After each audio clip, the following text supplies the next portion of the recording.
what could you do to improve yourself? Well, let's step one step backwards. The first question might be, why should you even bother improving yourself? And I think the answer to that is something like, so you don't suffer any more stupidly than you have to. And maybe so others don't have to either. It's something like that. You know, like there's a real injunction at the bottom of it. It's not some casual self-help doctrine. It's that if you don't organize yourself properly, you'll pay for it, and in a big way, and so will the people around you. Now, and you could say, well, I don't care about that, but that's actually not true. You actually do care about that, because if you're in pain, you will care about it. And so you do care about it, even if it's just that negative way, you know. It's very rare that you can find someone who's in excruciating pain who would ever say, well, it would be no better if I was out of this.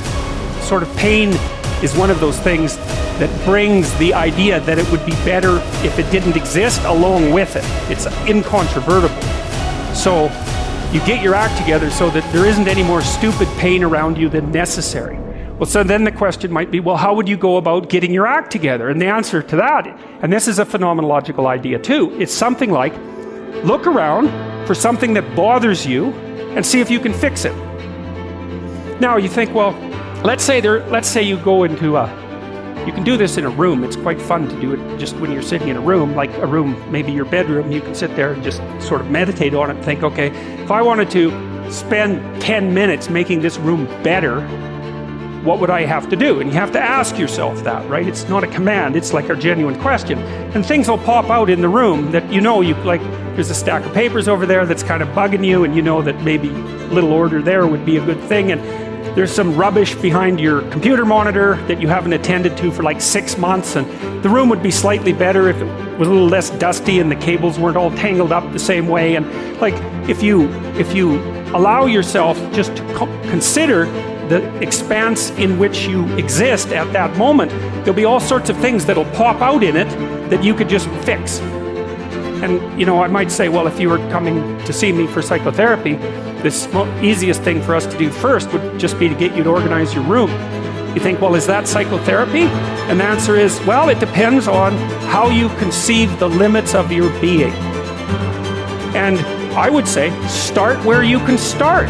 You know, if something announces itself to you, which is a strange way of thinking about it, as in need of repair, that you could repair, then hey, fix it.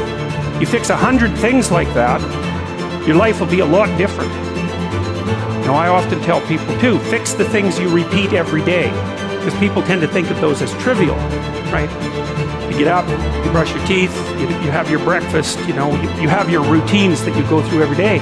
Well, those probably constitute 50% of your life. And people think, well, they're mundane, I don't need to pay attention to them. It's like, no, that's exactly wrong. The things you do every day, those are the most important things you do. Hands down. All you have to do is do the arithmetic. You figure it out right away. So 100 adjustments to your broader domain of being, and there's a lot less rubbish around, and a lot fewer traps for you to step into. And so that's in keeping with Jung's idea about once you've got your mind and your emotions together, and once you're acting that out, then you can extend what you're willing to consider yourself and start fixing up the things that are part of your broader extent. Now, sometimes you don't know how to do that, so you might say, imagine you're walking down Bloor Street and there's this guy who's like alcoholic and schizophrenic and has been on the streets for 10 years. He sort of stumbled towards you and, you know, incoherently mutters something. That's a problem. And it would be good if you could fix it, but you haven't got a clue about how to fix that. You just walk around that and go find something that you could fix, because if you muck about in that, not only is it unlikely that you'll help that person, it's very likely that you'll get hurt yourself. So, you know, just because while you're experiencing things announce themselves as in need of repair doesn't mean that it's you right then and there that should repair them. You have to have some humility. You know, you don't walk up to a helicopter that isn't working and just start tinkering away with it. You have to stay within your domain of competence. But most of the time, if people look at their lives, you know, it's a very interesting thing to do. I like the idea of the room, because you can do that at the drop of a hat. You know, go back to where you live and sit down and think, okay, I'm going to make this place better for half an hour. What should I do? You have to ask. And things will just pop up like mad. And it's partly because your mind is a very strange thing. As soon as you give it an aim, a genuine aim, it'll reconfigure the world in keeping with that aim. That's actually how you see to begin with. And so if you set it a task, especially, you have to be genuine about it, which is why you have to bring your thoughts and emotions together, and then you have to get them in your body so you're acting consistently. You have to be genuine about the aim, but once you aim, the world will reconfigure itself around that aim, which is very strange. And it's technically true. You see what you aim at. Inference you might draw from that is, be careful what you aim at, right? What you aim at determines the way the world manifests itself to you. And so if the world is manifesting itself in a very negative way, one thing to ask is, are you aiming at the right thing? Now, I'm not trying to reduce everybody's problems to an improper aim. People get cut off at the knees for all sorts of reasons. They get sick, they have accidents. There's a random element to being, that's for sure. And so you don't want to take anything, even that particular phrase, too far. You want to bind it with the fact that random things do happen to people, but it's still a great thing to ask. The goal is to have a vision for your life such that, all things considered, that justifies your effort. Okay, so then what do you do? Well, then you turn down to the micro routines. It's like, okay, well, this is what I'm aiming for. How does that instantiate itself day to day, week to week, month to month? And that's where something like a schedule can be unbelievably useful. Google Calendar. It's like, make a damn schedule and stick to it. Okay, so what's the rule with the schedule? It's not a bloody prison. That's the first thing that people do wrong. They say, well, I don't like to follow the schedule. It's like, well, what kind of schedule are you setting up? Well, I have to do this, then I have to do this, then I have to do this, and then I just go play video games. Because who wants to do all these things that I have to do? It's like, wrong.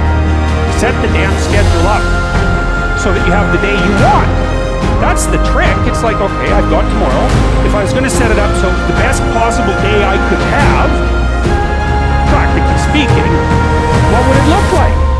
Well, then you schedule that. And obviously there's a bit of responsibility that's going to go along with that, because if you have any sense, one of the things that you're going to insist upon is that at the end of the day, you're not in worse shape than you were than at the beginning of the day, right? Because that's a stupid day. If you have a bunch of those in a row, you just dig, you dig yourself a hole and then you bury yourself in it. It's like, sorry, that's just not a good strategy. It's a bad strategy. So maybe 20% of your day has to be responsibility and obligation, or maybe it's more than that, depending on how far behind you are. But even that, you can ask yourself, okay, well, I've got these responsibilities. I have to schedule the damn things in.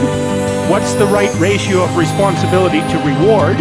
And you can ask yourself that, just like you'd negotiate with someone who is working for you. It's like, okay, you got to work tomorrow. Okay, so I want you to work tomorrow. And you might say, okay, well, what are you going to do for me that makes it likely that I'll work for you? Well, you can ask yourself that, Maybe you do an hour of responsibility and then you play a video game for 15 minutes. I don't know, whatever turns your crank, man. But, you have to negotiate with yourself and not tyrannize yourself. Like you're negotiating with someone that you care for, that you would like to be productive and have a good life. And that's how you make the schedule. It's like, and then you look at the day and you think, well, if I had that day, that'd be good. Great. I knew you're useless and horrible, so you'll probably only hit it with about 70% accuracy, but that beats the hell out of zero, right? And if you hit it even with 50% accuracy, another rule is, well, aim for 51% the next week, or 50.5% for God's sake, because you're going to hit that position where things start to loop back positively and spiral you upward. So that's one way that you can work on your conscientiousness, is plan a life you'd like to have.